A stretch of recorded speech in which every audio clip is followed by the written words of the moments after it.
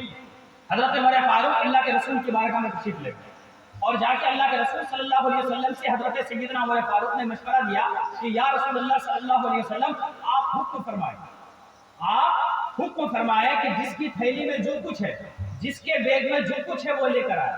اب کسی کی تھیلی میں کھجور کا گٹھلی تھا, وہ گٹھلی لے آیا. کسی کی تھیلی میں روٹی کا ایک چھوٹا سا ٹکڑا تھا, وہ ٹکڑا لے آیا. کسی کے اس میں پانی کا بوتل میں تھوڑا سا پانی بچا ہوا تھا, مشکیزے میں وہ تھوڑا سا پانی اٹھا کر لے کر آیا. کسی کے برتن میں چینی کا ایک دانہ تھا, وہ چینی کا دانہ لے کر آیا. حتیٰ کہ اللہ کے رسول صلی اللہ علیہ وسلم کے حکم کے مطابق جس کے پاس جو کچھ تھا سب لے کر آئے.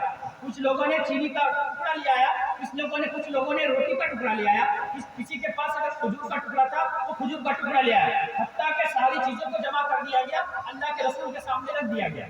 اب دیکھیے, کچھ لوگ کہتے ہیں کہ یہ فاتحہ کرنا ناجائز ہے, اس پر بھی دلیل دیکھیے.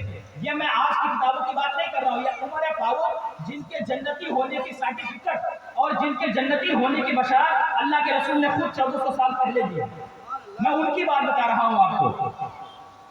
اللہ کے رسول کے حکم کے مطابق سارا کچھ جمع کر دیا گیا. حضرت عمر فاروق نے اللہ کے رسول سے فرمایا یا رسول اللہ صلی اللہ علیہ وسلم اب آپ دعا فرمائیں. اللہ کے رسول صلی اللہ علیہ وسلم نے ہاتھ اٹھائی اور ہاتھ اٹھا کر دعا مانگی, اور اللہ کے رسول صلی اللہ علیہ وسلم نے دعا مانگ کر کے وہ جو کھجور کی گٹھلی تھی, وہ جو کھجور کا ایک ٹکڑا تھا, وہ جو چینی کا ایک دانہ تھا, وہ جو پانی کا مشکیزے میں جو تھوڑا سا قطرہ بچا ہوا تھا, اللہ کے رسول صلی اللہ علیہ وسلم نے دعا مانگی اور اس پر دم فرمایا. اور اللہ تبارک و تعالیٰ نے حضور کی دعا مانگنے کی وجہ سے اس میں اتنی برکت دی, حتیٰ کہ صحابہ فرماتے ہیں کہ پورا سفر ہم لوگوں کا ختم ہوا لیکن ایک جگہ بھی ختم ہوا. سبحان اللہ سبحان اللہ. تو جب عرب کی کنڈیشن سے گزرے, اب دوسری مثال آپ لے لیجیے.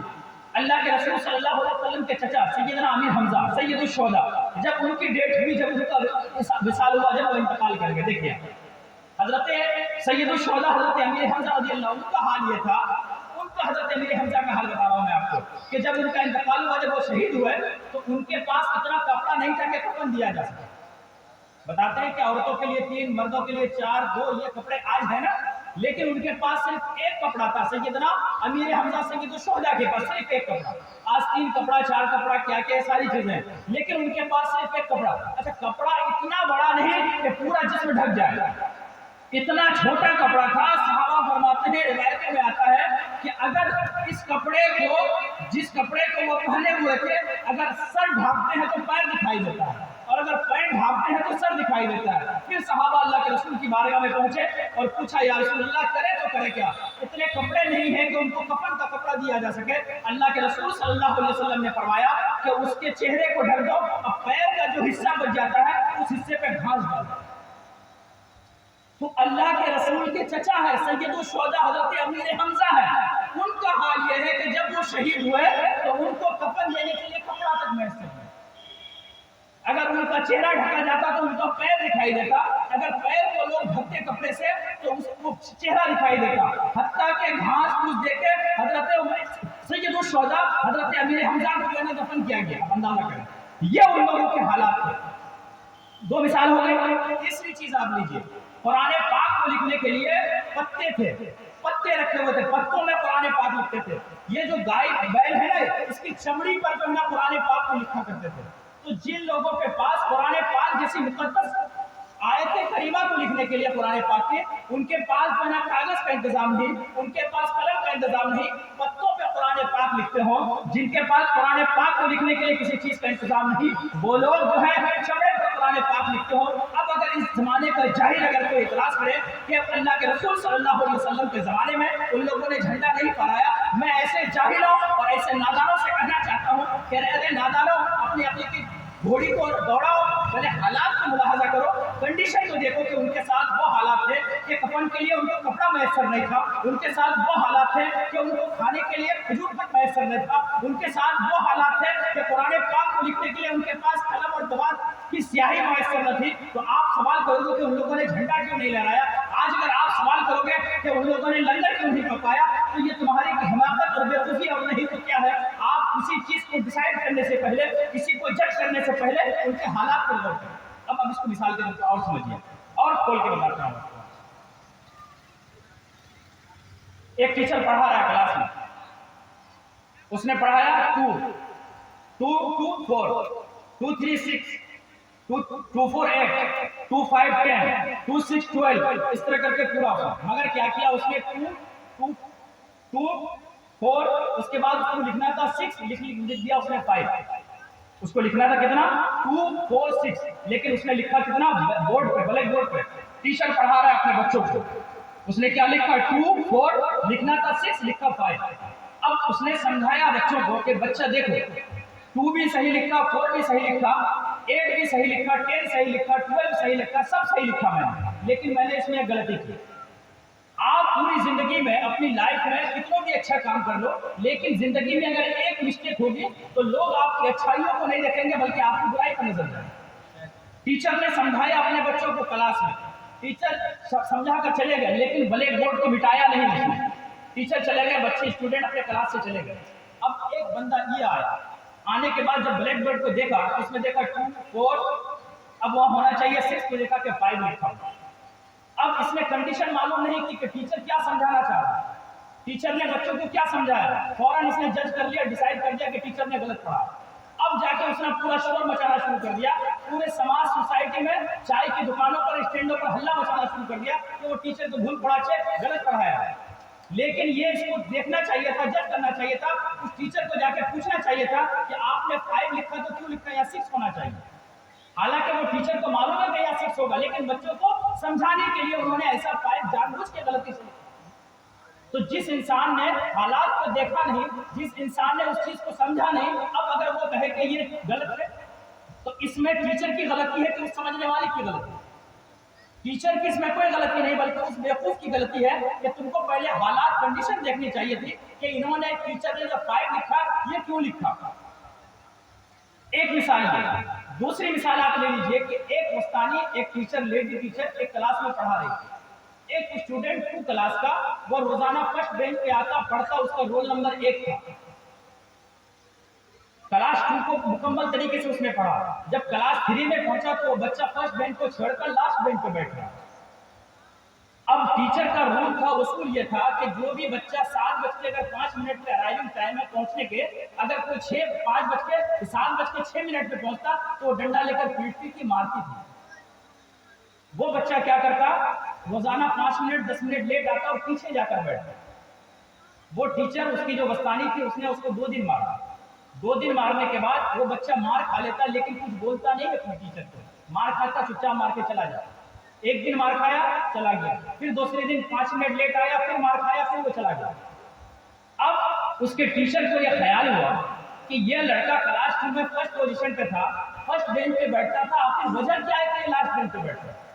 آخر وجہ کیا ہے کہ اس کا رزلٹ خراب آ رہا ہے. جب کلاس ختم ہو گیا تو ٹیچر نے اپنے اسٹوڈنٹ کو کہا کہ تم ذرا ٹھہرنا تم سے کچھ بات کرنی.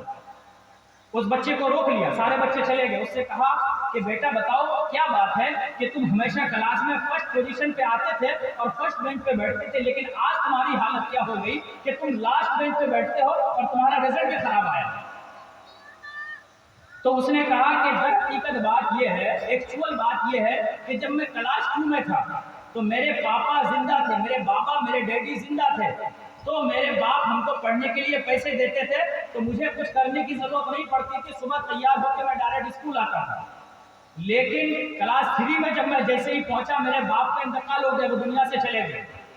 اب میں کیا کرتا ہوں کہ صبح اٹھ کر اسکول آنے سے پہلے میں جا کے نیوز پیپر بھیجتا ہوں اخبار بھیجتا ہوں اور اخبار بیچنے کے بعد اس کے بعد میں اسکول پڑھنے کے لیے آتا ہوں. اس کی وجہ سے 5-10 منٹ لیٹ ہو جاتا. تو جو انسان جج نہیں کیا کہ ٹیچر نے غلط پڑھایا اس کی کنڈیشن اور حالات کو نہیں دیکھا اس نے فوراً ڈیسائیڈ کر دیا کہ ٹیچر نے غلط پڑھایا. جس ٹیچر نے یہ نہیں دیکھا کہ اس بچے پر کیا بیت رہی ہے فوراً اس پہ ڈنڈا لگایا. یہ بیوقوفی نہیں تو اور کیا ہے. تو اب صحابہ کرام کے حالات کو ہم نہیں دیکھتے ان کے طور طریقے ان کی زندگی کو ہم نہیں دیکھتے کہ ان لوگوں نے کتنی مشکلات اور کتنی کٹھنائیوں سے زندگی گزاری. ان کو حالات کو دیکھے بغیر اگر آج ہم کہیں کہ یہ چیز ناجائز ہے یہ چیز بدعت ہے یہ چیز شرک ہے تو یہ بیوقوفی نہیں تو اور کیا ہے. اس لیے میرے پیارے کسی چیز پر حکم لگانے سے پہلے، کوئی چیز جج کرنے سے پہلے ان کے حالات سے واقفیت ضروری ہے۔ تو صحابہ کرام کے ساتھ جو حالات تھے، صحابہ کرام کے ساتھ جو کنڈیشن تھے وہ کچھ اور تھے۔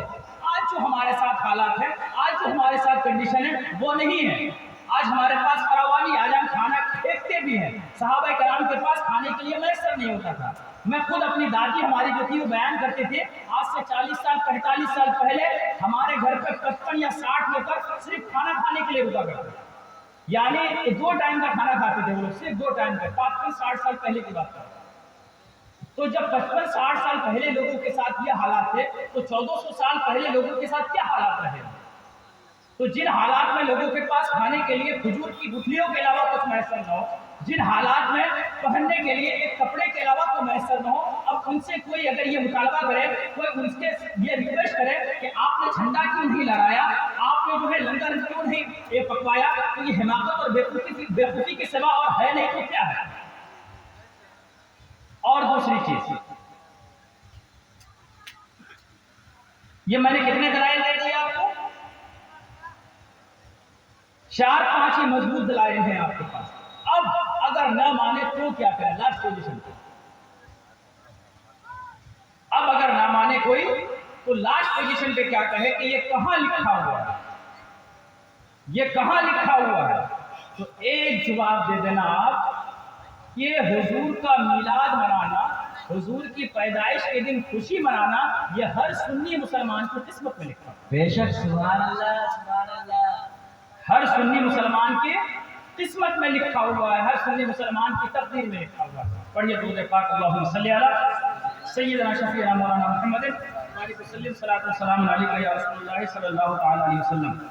آقا نے خود ہی ارشاد فرمایا کہ میری حقیقت کو میرے رب کے سوا کوئی نبی نہیں جانتا، میری حقیقت کو میرے رب کے سوا نہ کوئی صحابی جانتا ہے، میری حقیقت کو میرے اللہ کے سوا نہ کوئی تابعی جانتا ہے، میری حقیقت کو میرے رب کے سوا نہ کوئی تبع تابعی جانتا ہے، میری حقیقت کو میرے رب کے سوا نہ کوئی اولیاء اللہ جانتا ہے۔ تو یہ تو ان کا حال ہے جن کو رسول کے ساتھ اٹھنے کا موقع ملا، یہ تو ان کا حال ہے جن کو رسول کے ساتھ چلنے کا موقع ملا، یہ تو ان کا حال ہے جن کو رسول کے ساتھ چلنے پھرنے کا موقع ملا، یہ تو ان کا حال ہے جن کو رسول کے ساتھ اٹھنے بیٹھنے کا موقع ملا، یہ تو ان کا حال ہے جن کو رسول کے ساتھ کھانے پینے کا موقع ملا، یہ تو ان کا حال ہے جن کو رسول کے ساتھ زندگی گزارنے کا موقع ملا۔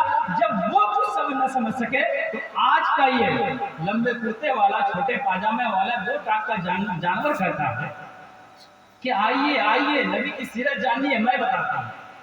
آج کا لمبا کرتا والا چھوٹے پاجامے والا 2 ٹانگ کا جانور کہتا ہے کہ میرے نبی تو وہ تھے جو چھوٹوں پر ظلم نہیں کرتے تھے، وہ میرے نبی تو وہ تھے جو بیواؤں اور یتیموں پر شفقت کرتے تھے۔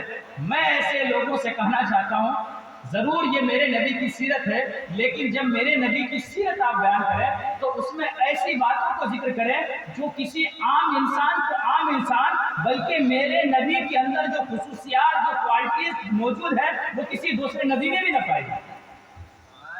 جب ہم اپنے نبی کی سیرت بیان کریں تو چاند کا 2 ٹکڑے ہو جانا یہ میرے نبی کی سیرت ہے، کہکشاؤں سے آگے ایک پل میں گزر جانا یہ میرے نبی کی سیرت ہے، ایک پل میں جا کر سدرۃ المنتہا سے آگے واپس آنا یہ میرے نبی کی سیرت ہے، یہ میرے نبی کی سیرت ہے۔ میں یہ کہتا اپنے نبی کی سیرت آپ نہ بیان کریں، اس لیے کہ جب آپ اپنے نبی کی سیرت نہ بیان کریں گے تو یہ کیسے پتا چلے گا کہ میرے نبی اٹھتے بیٹھتے کیسے تھے؟ جب آپ اپنے